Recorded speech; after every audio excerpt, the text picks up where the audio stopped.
and welcome back. My name is India and I happen to read a lot. And welcome to September. Leo season is over. Leo season has been over for a couple of days. It's been heartbreaking for me personally. We're now in Virgo season, which is my boyfriend's season. Don't say anything about Leos and Virgos. We've been together nearly 10 years. We've managed to make it work, okay? But we are now in Virgo season, but more importantly, we are now in autumn. If any of you have watched my autumn reading recommendations video, you would know that we are in my favorite season of all. I love autumn. I love autumn. I genuinely was a little bit hurt when I saw the autumn fall girly cry and say she wasn't going to make any fall content, and then it was a lie.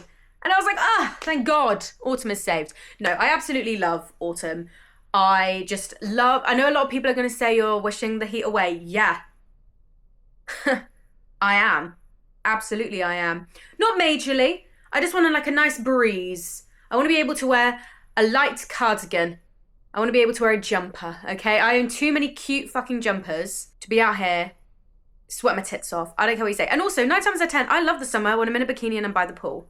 But do you see me in a bikini behind the pool? Behind the pool? Pool? No, you don't. You don't even see me in a bikini by the sea, okay? So get over it. But yes, today we are going to be talking about all the books I am going to hopefully read in September. So this is quite a lot that I'm attempting to read in September, while also saying to you that the Wheel of Fate is making a comeback. Just trust me.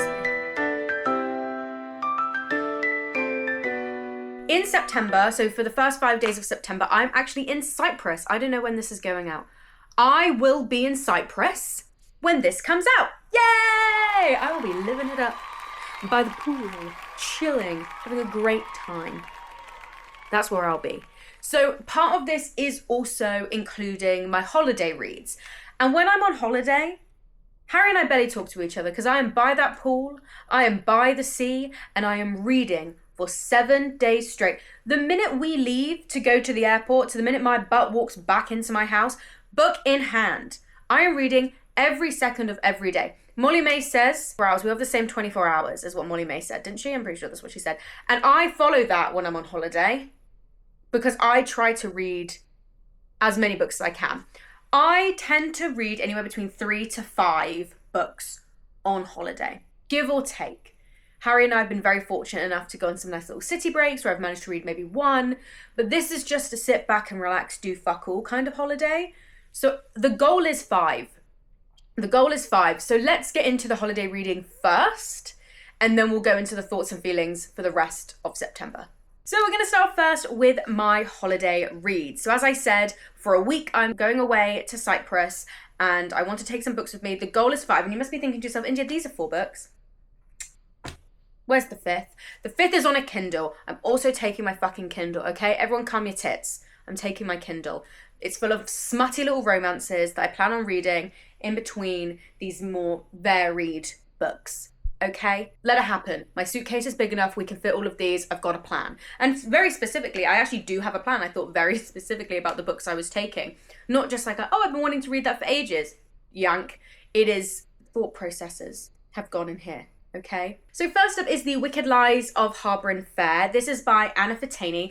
This is steeped in Welsh mythology and Welsh folklore, and it's actually quite a short fantasy book. This is an irresistible dark fae romantasy inspired by Welsh mythology. Now, I will be honest, we all know that I'm not the biggest fan of fae or fairy kind of romances. They're just not my thing, but we are a walking contradiction. I am a walking contradiction. I actually cannot remember too much of what it's about. It's just clearly this other sister gets caught up in the world of Fae and tries to escape it. It's just quite interesting how much is going to get done when it's this short. But I did think about this. I haven't read many books, including Welsh mythology and Welsh folklore. The only books I can think of are the books by Lucy Holland, Sister Song and Song of the Huntress. Song of the Huntress, which I read last year. So I can't really think of many books covering Welsh mythology. So I'm very excited to read this. I did go into this one because it was short. I was like, I know I can read that in a day when I'm on holiday. Easy peasy lemon squeezy. But it comes out soonish and I thought, you know what? By the sea, I think this will work. I was drawn to it, okay? I was drawn to it and it's very short length. Then we have 1-2 Buckle My Shoe by Agatha Christie, which you must be thinking to me, India, that is the least summer holiday book I've ever witnessed in my entire life. And you'll be right, you won't be wrong. Unfortunately, I do need to continue the Poirot series and I feel very disgusted at the idea of just picking and choosing from the series, we are going in order, okay? So if that means I need to read a very grisly London murder mystery on my holiday in Cyprus, so fucking be it. So be it.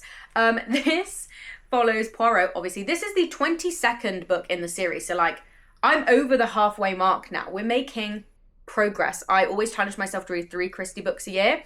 I read Sad Cypress earlier this year. We're now on to 1 2 Buckle My Shoe. It will be Evil Under the Sun next. Oh, wait, maybe I'm questioning it. Maybe I actually will read this in opposite order. Because if Evil Under the Sun's next...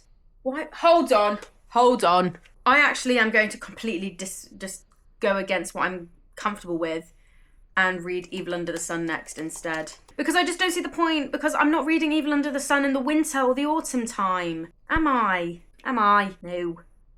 Hold on. Okay, that's what we're going to do. Crazy shit. Switching up. You just don't know what you're getting yourself into in my vlog. I'm joking, that's really cringy.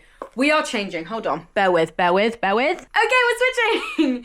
We are going to be reading Evil Under the Sun by Agatha Christie instead, which is the 24th. I actually realised that wasn't the 22nd, it was the 23rd, which is the 24th book. And again, when I say to you I'm a walking contradiction, I made a blanket ass statement about reading things in order.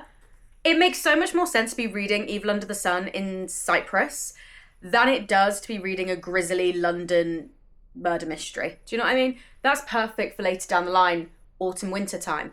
This is perfect for the holiday.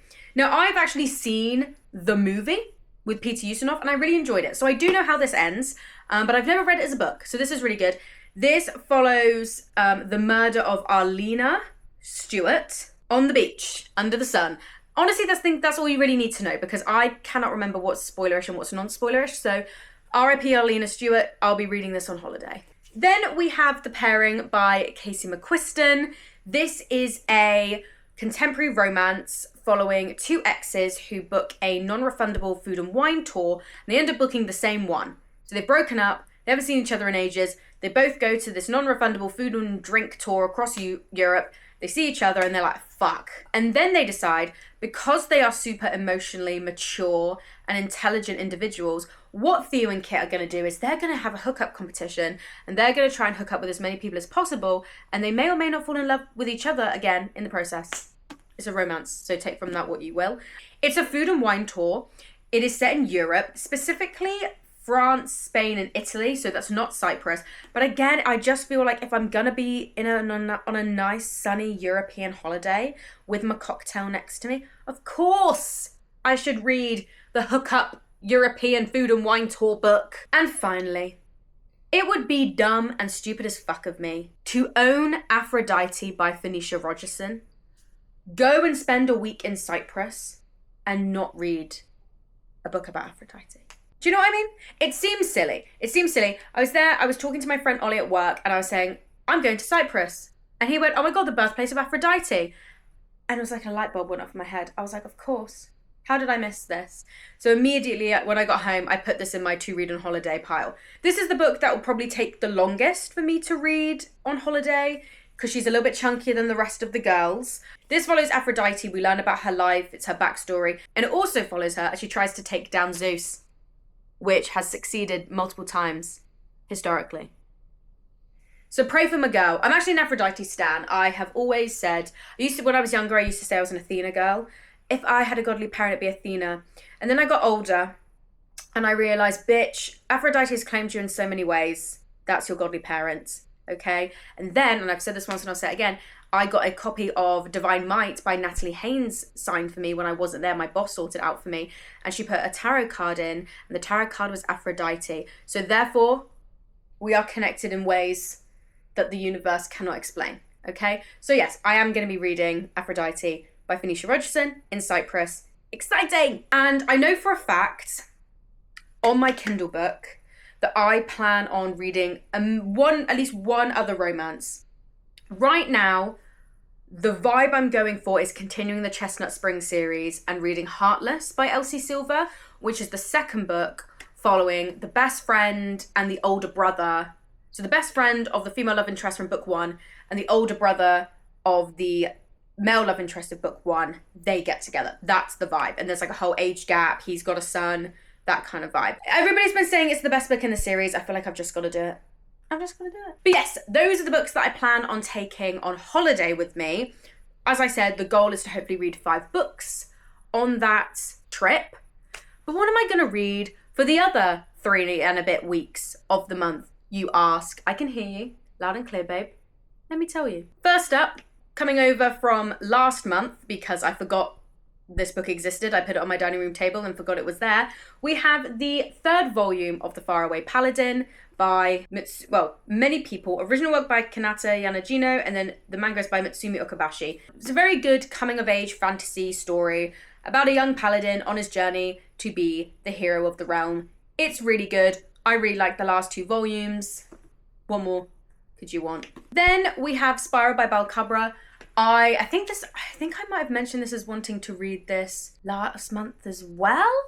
But anyway, potentially rolled over to this month is Spiral. You know, we're in September. This is set at a university, I think. The rest of them are. Okay, maybe this one isn't, but the other 2 books in the series are.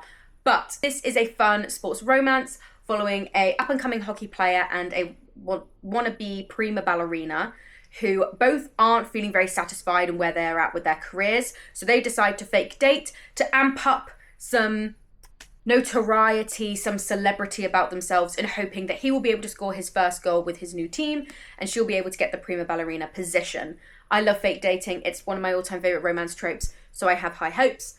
As you probably already know, I read Collide earlier this year. I have a reading vlog about it. I loved it so much. I hope to love this one just as much. Then, because I do need to start slowly transitioning out of the fun summer romance vibes and enter my beautiful gothic dark academia, even though I have been a bit about dark academia recently, because I kind of feel like it's been over subscribed, I must say. Also, talk about walking contradiction. There's me saying I don't really care to read fairy romances, nor do I really care about Greek mythology. And my summer holiday list has a fairy romance and a Greek mythology book. So again, I do like to make a lot of blanket statements and then go back on them. Hence why I'm reading a dark academia book after saying I'm kind of over it.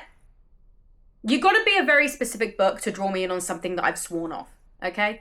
But this follows our main character. I believe it's a dark academia but focusing on the faculty rather than students. This is in my 26 books I want to read before I turn 26. Or was it last? No, it was in my 25 books I want to read before I turn 25 list, as well as my 25 and 25. There's too many lists, ignore me. But I have spoken about this recently in my 26 books I want to read before I turn 26 video. Yeah, it's a dark academia, but from the point of view of a faculty. The first woman ever admitted to a prestigious Order of Mages unravels a secret conspiracy that could change the practice of magic forever. Everyone has told me that have read it how amazing it is. And I feel like to properly lock myself into September, we got to read ourselves a dark academia book. I feel like all these books are really good for the beginning of summer, but the minute this is read, we're into autumn, we're into winter, that kind of vibe. I also have the Northern Lights, so I'm unable to make my own book group, because I'm on holiday. So lovely Morgan is covering for me. But we did pick what we were going to read for our October book group.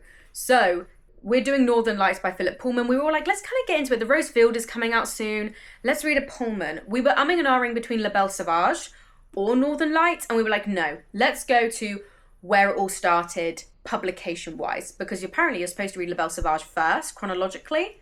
But we're doing it this way instead. So Northern Lights, I've actually never read it.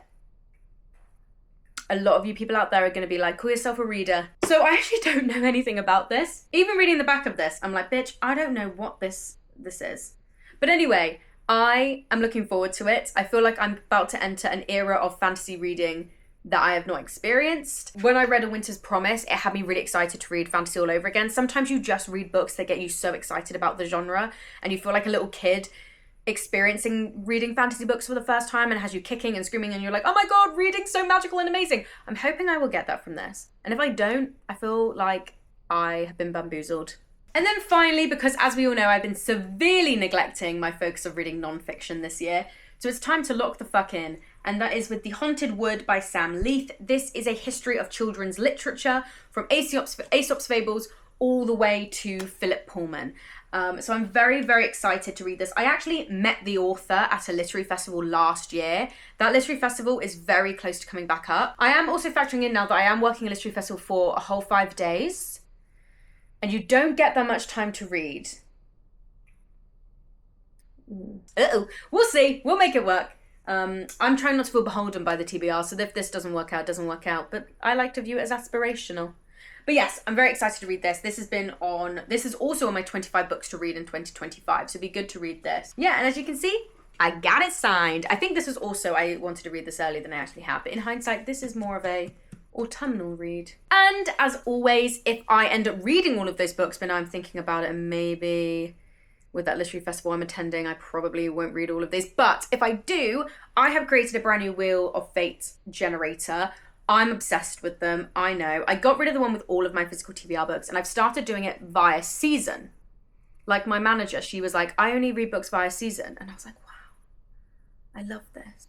This is so good. So because of that, I am doing it by season. So I went through all of the books that I owned and noted all the ones that I think just felt autumnal. We're going purely on vibes. And if I get through all of that, which is actually a lot, then I'll pick from the wheel. So thank you so much for watching. I hope that you are intrigued in what I've got to read. And if any of you have read them, please let me know. There is not much else to say, so please like and subscribe and all of that fun stuff. And if you want to see me more, subscribe. I said that. Bye.